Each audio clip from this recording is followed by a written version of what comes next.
To set Chrome as the default browser on Samsung Galaxy S24 Ultra, swipe down the top of the screen and then tap setting icon. Scroll down the screen to find apps. Tap apps and then tap choose default apps. Tap browser app and then select Chrome. Now the default browser has been set to Chrome.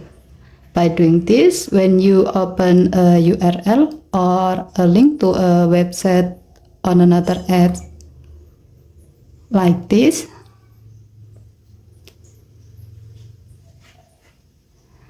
as you can see, it will be open in Chrome browser app automatically. Okay, thank you for watching. Please hit to like and subscribe. Have a nice day.